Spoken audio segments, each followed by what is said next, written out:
ഭയങ്കരമായ നീലിയാണ്. ആർക്കായിരുന്നാലും ഒരു കാര്യം ചെയ്യണമെന്ന് വെച്ചാൽ ചെയ്തിരിക്കാം. വേണ്ടെന്ന് വെച്ചെങ്കിൽ ഈ നടക്കാത്ത ആരെയിരുന്നാലും വരാൻ താമസിക്കുന്നില്ല.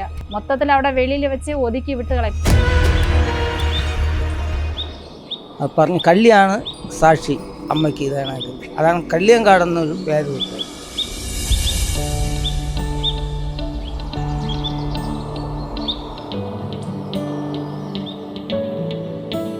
കള്ളിയങ്കാട് ക്ഷേത്രം എന്ന് പറഞ്ഞാൽ നാഗർകോവിൽ പാർവതിപുരം അതിൻ്റെ അടുത്താണ് ഇരിക്കുന്നത്. കള്ളിയങ്കാട് അകത്തോട്ടാണ് ഇരിക്കുന്നത് ദേവിയുടെ പ്രതിഷ്ഠ വന്ന്. പിന്നെ ഇതിൻ്റെ കാര്യങ്ങളെന്ന് പറയുമ്പോൾ ഇതിൻ്റെ മൂലസ്ഥാനമേ ഇവിടെയാണ്. കള്ളിയങ്കാടാണ് ഇതിൻ്റെ മൂലസ്ഥാനമേ ഇവിടെ ഇരിക്കുന്നത്. പിന്നെ ദിവസം അന്നദാനം അങ്ങനത്തെ ഉണ്ട്. എന്ന് വെച്ചാൽ വെള്ളിയും ചൊവ്വായാകുമ്പോൾ രാവിലെ നട തുറക്കും, വൈകുന്നേരം ഉച്ചപൂജ കഴിഞ്ഞിട്ട് അന്നദാനം ഉണ്ട്. പിന്നെ ദേവിയുടെ എന്ന് വെച്ചാൽ കല്യാണം കഴിയാതെ ഇരിക്കണമെങ്കിൽ അവർക്ക് കല്യാണത്തിൻ്റെ കാര്യം ആ തടസ്സങ്ങൾ മാറി കൊടുക്കും. പിന്നെ മക്കളില്ലാതെ ഇരിക്കുന്നവർക്ക് അതിനുള്ള ഇതിനെ കൊടുക്കും. ഒരുപാട് കാര്യങ്ങൾ ഇവിടെ വന്ന് ഓരോ ആൾക്കാരും ഓരോ നേർച്ച ഇട്ടിട്ടുണ്ട്, ഓരോ കാര്യം നടന്നിട്ടുമുണ്ട്, നടത്തി കൊടുത്തോണ്ടിരിക്കുകയാണ്.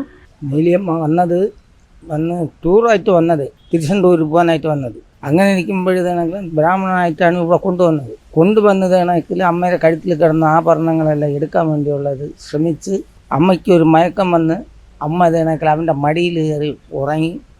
മടിയിൽ നിന്നാണെങ്കിൽ താഴെ പിടിച്ച് കിടത്തിയിട്ട് വെള്ളം ചോദിച്ചപ്പം വെള്ളം കൊണ്ട് കൊടുത്തിട്ട് അവൻ്റെ മടി കിടന്ന് താഴെ കിടത്തിയിട്ടാണ് അമ്മയുടെ തലയുടെ പുറത്ത് തന്നെങ്കിൽ കല്ല് തൂക്കിയിട്ട് കൊന്ന സമയത്ത് കള്ളി ഉണ്ടായിരുന്നു.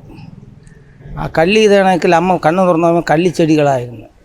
ആ കള്ളിച്ചെടിയെ നീയാണ് സാക്ഷിയെന്നും പറഞ്ഞിട്ട് അമ്മ അങ്ങനെയാണ് അത് പറഞ്ഞ് കള്ളിയാണ് സാക്ഷി അമ്മയ്ക്ക് ഇതാണെങ്കിൽ. അതാണ് കള്ളിയങ്കാടെന്നൊരു പേര് വിട്ടത്. അവിടെയാണ് അമ്മയെ കൊണ്ടുവന്നത്. പണ്ട് വന്ന് ഈ സ്ഥലം വന്ന് ഇങ്ങനെ ഇരുന്നത് മൊത്തം പാറയായിട്ടാണ് ഇരുന്നത്. അവിടെ വന്നതിലാണ് അമ്മയെ കൊണ്ടുവന്ന് ഇരുത്തിയതും അവരുടെ അടുത്ത് ഓരോ കാര്യങ്ങളും പറഞ്ഞും അവരെ ചതിക്കുകയും എടുക്കുകയും എല്ലാം ചെയ്തത് അവിടെ വെച്ചിരുന്നതാണ്. പിന്നെ അതിന് ശേഷം എന്ന് വെച്ചാൽ ഇത് അങ്ങനെ കിടന്നു. പിന്നെ ഓരോ ആൾക്കാരും വരും എടുക്കുക എന്ന് വെച്ചാൽ ആ സമയം ഭയങ്കര കൊടൂരായിട്ടിരുന്ന് ആരെയും വന്ന് ഇതിൻ്റെ അകത്ത് ഈ നടയിലെന്ന് പറഞ്ഞിട്ട് അടുപ്പിക്കുകയോ എടുക്കുകയോ ഒന്നും ചെയ്യില്ല. ആര് വന്നിരുന്നാലും ആ സമയം ഉടനെ തന്നെ. പിന്നെ ആണുങ്ങളെന്ന് പറയണത് ആരെയും ഇതിൻ്റെ അകത്ത് ഇതാക്കൂല. ആ മെയിൻ റോഡിൽ തന്നെ ചെന്ന് നിൽക്കും. ഓരോ കാര്യങ്ങൾ ചെയ്യാനും എടുക്കാനും ഓരോ കാര്യത്തിന് വേണ്ടി അവിടെ ചെന്ന് നിന്നിട്ടാണ് ആൾക്കാർ ഇവിടെ. പിന്നെ ഇവർക്ക് ആവശ്യപ്പെടുമ്പം ചെന്ന് ചോദിക്കും, പൂവായിരുന്നാലും ഏത് വരുന്നാലും എനിക്ക് വേണം നീ കൊണ്ടാന്ന് പറഞ്ഞിട്ട് വാങ്ങിയിട്ട് പൈസ തരാമെന്ന് പറഞ്ഞിട്ട് നേരെ ഞാൻ അകത്ത് കയറുന്നത്. പിന്നെ എൻ്റെ ഒരു അണ്ണ ഉണ്ട്. അണ്ണൻ്റെ കയ്യിൽ വന്നതിന് ശേഷമാണ് ആദ്യം ഇത് ചെറിയ ഒരു കല്ലാറ്റാണ് ഇരുന്നത്. അതിൽ നിന്ന് അണ്ണൻ വന്ന് നോക്കിയപ്പോൾ എന്ന് വെച്ചാൽ അണ്ണനെ ചെന്ന് വിളിച്ചതാണ്, നീ വാ എനിക്ക് വന്ന് ഇതേപോലെ തരണം പറഞ്ഞ് അങ്ങനെ വിളിച്ച് അണ്ണൻ വന്നാണ് ആ ദേവീൻ്റെ ശില്പം പോലെ ഇതാക്കി എല്ലാം കൊണ്ട് അവിടെ ഇരുന്ന് ഇവിടെ കോവിലിൽ കൊണ്ടുവച്ച് അണ്ണൻ്റെ കൈക്ക് വന്നിട്ട് തന്നെ കുറേ വർഷങ്ങളാവുകയാണ്. പിന്നെ അതിനുശേഷം തന്നെ ഓരോ ബിംബങ്ങളായിട്ട് വെച്ചെടുത്ത് ഇത്ര ദൂരം അണ്ണൻ കൊണ്ടുവന്നത്.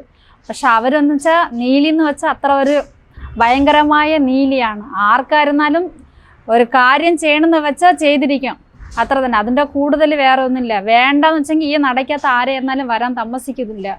മൊത്തത്തിൽ അവിടെ വെളിയിൽ വെച്ച് ഒതുക്കി വിട്ട് കളയും. പിന്നെ ഒരുപാട് ആൾക്കാർ വന്നിട്ടുണ്ട്, മന്ത്രവാദത്തിനും ഓരോ സ്ഥലങ്ങളിലൊന്ന് വന്നിട്ടുണ്ട്. പക്ഷെ അവരാരെ ഈ നടക്കാത്ത അവർ കയറ്റി എടുക്കുന്നില്ല. വേണമെന്നുണ്ടോ എന്നെ വന്ന് നല്ല മനസ്സോട് വന്നാൽ തൊഴാൻ, അതോടെ ശരി. വേറെ അനാവശ്യമായിട്ടുള്ള കാര്യങ്ങളിൽ വരലെന്ന് പറഞ്ഞ് അതോടെ വെളിയിൽ ഈ കോട്ടയ്ക്കകത്തെ അവർ വരാൻ വിടത്തില്ല. അതാണ് അവരെ അമ്മയുടെ കാര്യം എന്നുണ്ടെങ്കിൽ അതാണ്. കള്ളിയങ്കാട് ക്ഷേത്രം എന്ന് പറഞ്ഞാൽ നാഗർകോവിൽ പാർവതിപുരം അതിൻ്റെ അടുത്താണ് ഇരിക്കുന്നത് കള്ളിയങ്കാട്.